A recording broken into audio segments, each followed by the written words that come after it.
উৰিষ্যাৰ পুৰী গোবৰ্ধন পীঠৰ পীঠাধীশ্বৰ শ্ৰী নিচালানন্দ সৰস্বতী মহাৰাজৰ বিৰুদ্ধে দিছপুৰ থানাত গোচৰ ৰুজু কৰে অল ইণ্ডিয়া ব্ৰাহ্মণ ফ্ৰণ্ট অসম ৰাজ্যিক সমিতিয়ে।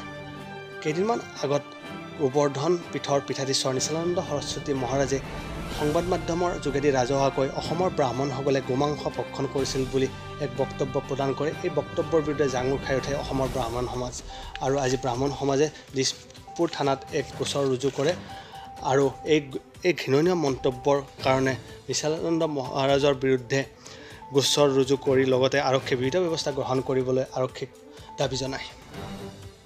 সাংবাদিক বন্ধুসকল, আপোনালোকে নিশ্চয় গম পাইছে আজি কেইদিনমানৰ পৰা এটা বাতৰিয়ে বিশেষকৈ অসমৰ সামাজিক জীৱনত বিশেষ প্ৰভাৱ পেলাইছে আৰু সমাজ ব্যৱস্থাত তোলপাৰ লগাই আছে।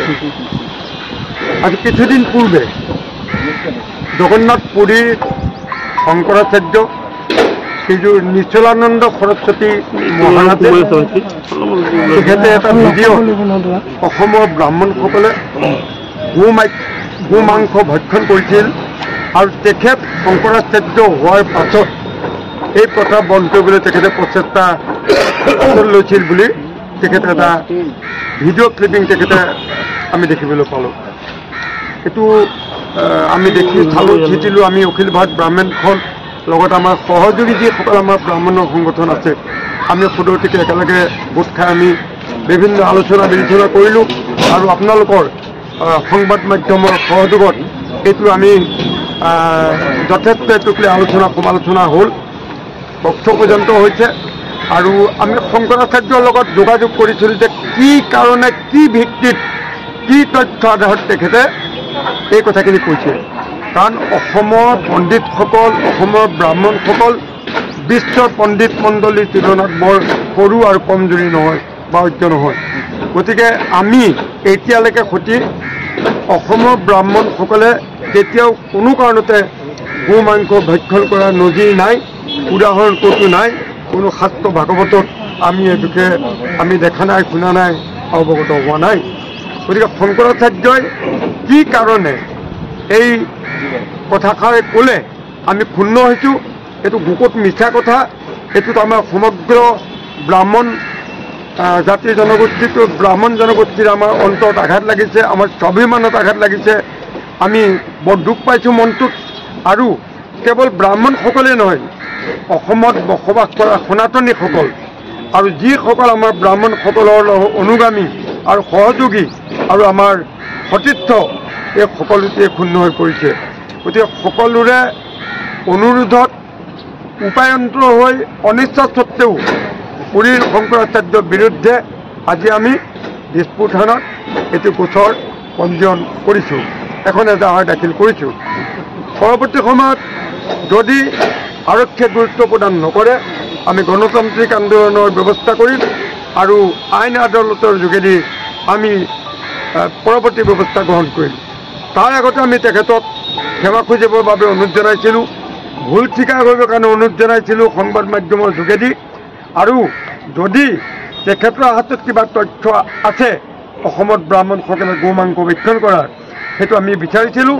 ইতিমধ্যে তেখেতে সেইটো আমাক দিব নোৱাৰিলে। গতিকে নিদিলে মানে তেখেতৰ হাতত হয়তো নাই, নহ'লে আজি 5-6 দিন যাক লৈ হুলস্থুল হৈছে নিশ্চয় তেখেতে প্ৰদান কৰিলেহেঁতেন। যি কি নহওক, গতিকে অসমৰ ব্ৰাহ্মণসকলৰ লগতে অসমৰ সনাতনীসকলে তেখেতৰ মন্তব্যৰ বক্তব্যত অতি দুখ পাইছে আৰু ভৱিষ্যতে বিৰূপ প্ৰতিক্ৰিয়াৰ সৃষ্টি হ'ব পাৰে বুলি ভাবি আমি আজি দিছপুৰ থানাত তেখেতৰ বিৰুদ্ধে তেখেতক বিহিত ব্যৱস্থা গ্ৰহণ কৰিবৰ বাবে আমি দিছপুৰ থানাত আজি এজাহাৰ দাখিল কৰিলোঁ। আমি তেখেতে কথাটো গুৰুত্ব দিয়া নাই। আমি যিটো বুজিলোঁ, প্ৰাইভেট ছেক্ৰেটাৰীৰ লগত আমি কথা পাতিছিলোঁ, প্ৰাইভেট ছেক্ৰেটাৰীয়ে তেখেতৰ লগত যোগাযোগ কৰিব পৰা নাই, মানে তেৰাবেগে এনেকুৱা সেইকাৰণে আমি আপোনালোকে নিশ্চয় জানে যে ব্ৰাহ্মণ এটা এনেকুৱা জাতি যি আন্দোলনৰ কাৰ্যসূচী হাতত ল'বলৈ এতিয়াও অসমত কোনো ব্ৰাহ্মণ আন্দোলনৰ কাৰ্যসূচী হাতত লোৱা নাই, অনশনৰ কাৰ্যসূচী হাতত লোৱা নাই।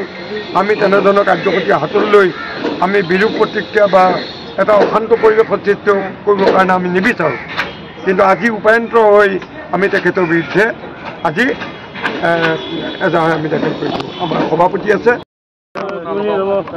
শংকৰাচাৰ্যৰ এই বিতৰ্কিত বিষয়টো সম্পৰ্কত বিতংভাৱে ক'লে শংকৰাচাৰ্য গৰাকী নিশ্চলানন্দ সৰস্বতী তেখেত ভাৰতবৰ্ষৰে এজন সন্মানীয় পুৰুষ। সেইজনক আমিও অখিল ভাৰত ব্ৰাহ্মণ সমাজ অসম ৰাজ্যিক সমিতিয়ে তেখেতক যথাযোগ্য সন্মান জনাই আমি অসমলৈ আমিও মাতি আনিছিলোঁ আৰু তেখেতে ব্ৰাহ্মণৰ ঘৰতে আতিথ্য গ্ৰহণ কৰিছে সপ্তাহ দিন ধৰি। তাৰ পিছতো তেখেতে এনেকুৱা তথ্য ক'ত পালে যে ব্ৰাহ্মণে গো মাংস ভক্ষণ কৰিছিল অসমত আৰু তেওঁহে বন্ধ কৰাৰ কাৰণে যৎপৰোনাস্তি যত্ন কৰিছে। এই কথাটো বিলুপ্ত হ'ল নে নাই তেওঁ ক'ব নোৱাৰোঁ বুলি কৈছে। গতিকে এনেকুৱা মন্তব্যত স্বাভাৱিকভাৱেই স্বাভিমানী জাতি একতা মানে ক্ষুণ্ণ হোৱাটো যুগত আৰু সেইমতে অসমৰ ব্ৰাহ্মণসকল ক্ষুণ্ণ হৈছে আৰু অসমৰ ব্ৰাহ্মণসকল ক্ষুণ্ণ হোৱাৰ লগতে ব্ৰাহ্মণসকলে যদি অসমত গো মাংস ভক্ষণ কৰে তেনেহ'লে অন্যসকলে ভক্ষণ নকৰাকৈ কেনেকৈ থাকিব? এইটোতো অৱধাৰিত কথা, নিয়মমতে বুজি পোৱা কথা। অৰ্থাৎ এনেকুৱা কথাটো হ'লগৈ নেকি যে অসমত সকলো লোকে সকলো হিন্দুৱেই গো মাংস ভক্ষণ কৰে। গতিকে এই কথাটোত আমি সকলোৱে এটা মিলিতভাৱে তেখেতক নিন্দা কৰিছোঁ আৰু সন্মানপূৰ্বক আমি তেখেতক অনুৰোধ কৰিছিলোঁ যে তেখেতে এই কথাটোত এটা মীমাংসাসূচক উত্তৰ দিব লাগে। কিন্তু সেই উত্তৰ নোপোৱা কাৰণে আজি আমি তেখেতৰ বিৰুদ্ধে আমি এজাহাৰ দিবলৈ আমি বাধ্য হৈছোঁ।